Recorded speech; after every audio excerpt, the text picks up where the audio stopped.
आज मैं आपको एक ऐसे जीनियस के बारे में बताता हूँ जिसे इतने विषयों में मास्टरी हासिल थी जितने कि किसी स्कूल्स कॉलेजेस में भी नहीं पढ़ाए जाते।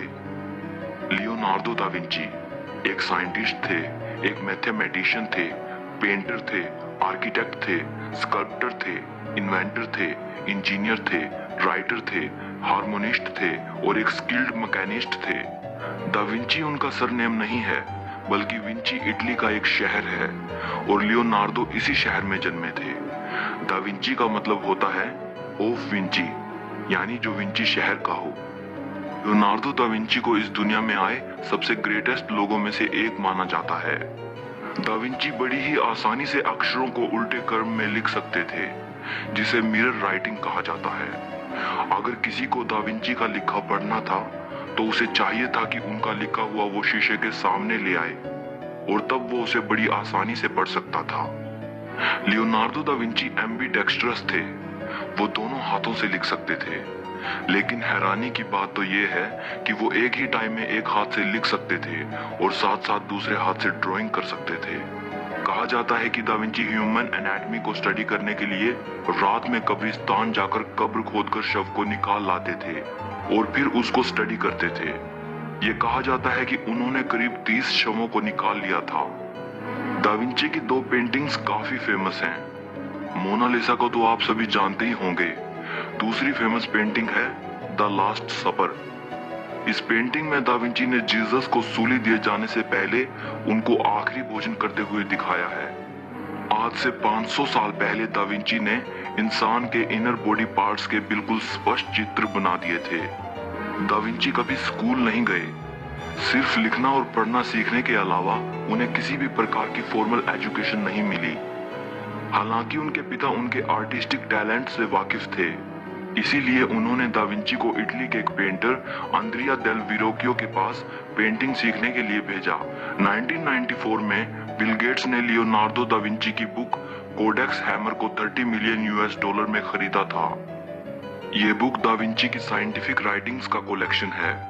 हम लियोनार्डो को एक परफेक्शनिस्ट के तौर पे जानते हैं, लेकिन वो एक प्रोक्रास्टिनेटर थे।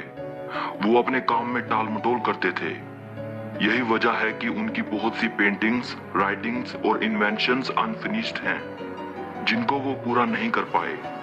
दा विंची के बाद उनके बनाए गए कई डिजाइन्स के आधार पर कई इन्वेंशंस किए गए। लियोनार्डो दा विंची और निकोलो मैकियावेली, जो कि दा विंची के टाइम के ही एक इटालियन फिलोसोफर थे, एक बार इन दोनों ने मिलकर ये प्लान बनाया कि इटली के पिसा शहर में बहने वाली अर्नो नदी का डायरेक्शन यानी फ्लो बदलेंगे। दोनों ने काफी कोशिश की, लेकिन नाकाम रहे।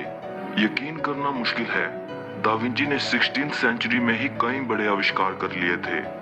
उन्हें पैराशूट, हेलीकॉप्टर, एरोप्लेन और टैंक जैसी इन्वेंशंस के लिए क्रेडिट दिया जाता है।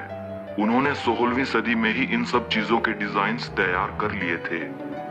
लियोनार्डो दा विंची के अंतिम शब्द थे, मैंने भगवान और इंसानियत को नाराज किया है। मैं अपनी जिंदगी का जितना सदुपयोग कर सकता था उतना नहीं कर पाया। द लास्ट सपर पेंटिंग में एक छोटी सी मिस्टेक है। गौर से देखने से पता चलता है कि खाने में ईयल के साथ ऑरेंज स्लाइस रखी हैं।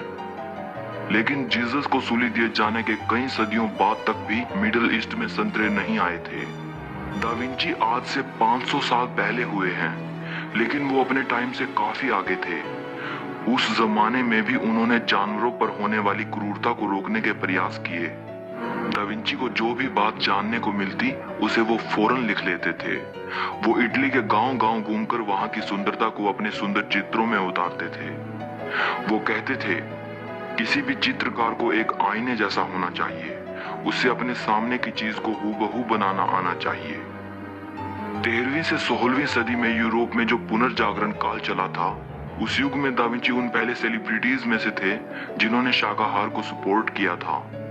अर्नो वैली नाम की ये ड्राइंग दा विंची की सबसे पहली ड्राइंग है। इसे उन्होंने 1473 में बनाया था। कॉन्टैक्ट लेंसेज का आइडिया सबसे पहले लियोनार्डो दा विंची को ही आया था। दा विंची वो पहले इंसान थे जिन्होंने बताया था कि आकाश का रंग नीला क्यों होता है। उन्होंने बताया कि ऐसा इसलिए क्योंकि हवा सूरज से आने वाली रोशनी को बिखेर देती है। और नीला रंग बाकी रंगों के कंपेयर में ज्यादा फैलता है। यही वजह है कि हमें दिन में आकाश नीला दिखाई देता है।